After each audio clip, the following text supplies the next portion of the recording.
What is going on, YouTube? So it's been a while since I've posted any update on this tank, and I just want to firstly say that the fish in here are completely different from the last time you saw the tank. The reason behind that is I don't remember my last update, but when I still had the sump on here, there was still ammonia in here. The top of the tank was testing no ammonia. The bottom tank, the sump, was actually testing ammonia, and I only tested the top of the tank, and the fish ended up dying. I felt terrible. Then I got new fish, and they eventually got ick. One survived, and I basically made the decision to get rid of her and to do a fishless cycle for, it was about 13 and a half weeks before I got these guys, which have been quarantined from Dr. Reef. So the whole reason I got ick was obviously from not quarantining, and you know, that was a hard lesson to learn. I just always thought, you know, my fish store that I was going to was good, and I'll never have to quarantine. I've never had, you know, sick fish, being in the hobby for 10 years. Well, finally it came back and it bit me in the butt. So unfortunately, this is where we're at now, where we had to start over again with the fish.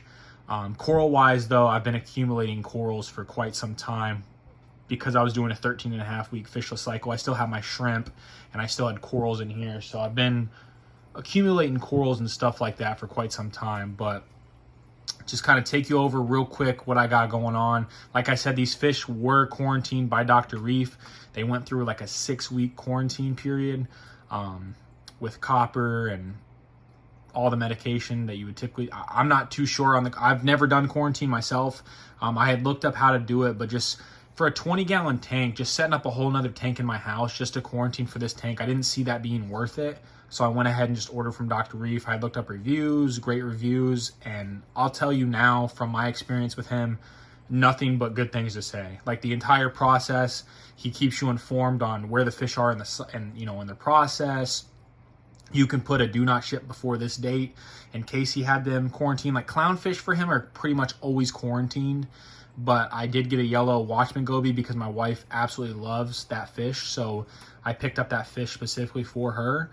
And this tank is fully stocked with fish. I'm never going to go above 3 fish in a 20. At one point, I think I had 4 about a year ago, and I think that's way too much. 3 is plenty. 3 is pushing it with these size of fish, honestly. But just to kind of go over what I got, the tank, I'm super happy with it, and the way it's kind of looking and just the way it's doing. But we picked up these 2 gladiator clownfish. They're absolutely beautiful, stunning. I believe they were about $50 a piece, and that was, you know, them being quarantined.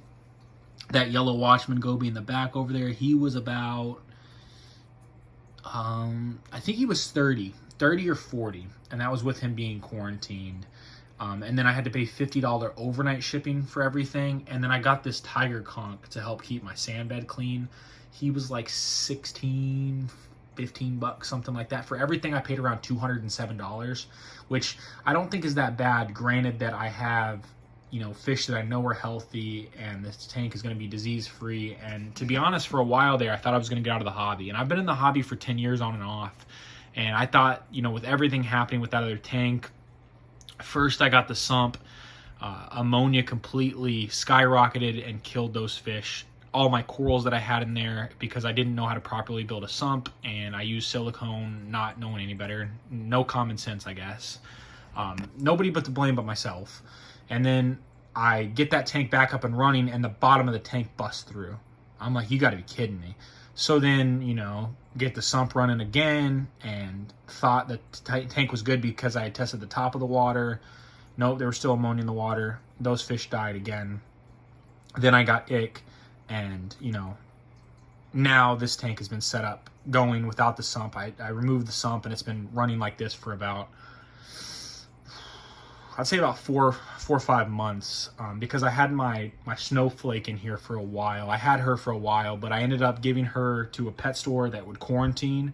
I gave them to her because I knew I wanted more than just one clownfish in here, and she was a carrier of ick. So unfortunately, I did get rid of her. But let's talk about the corals and stuff that I have in here, going from left to right. So I wanted some weed corals. I wanted some easy growth. So I have this Anthelia coral right here, adding a lot of movement to the tank. I really like it.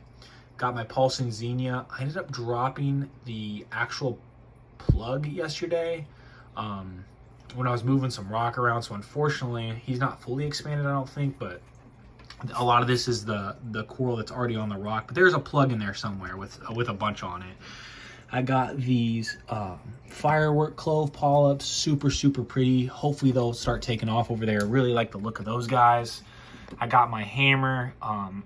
During this whole process, he had like 6 heads on him, and now he's down to 1. So I'm not sure why the other heads died off. I have no idea, but down to 1 head on him.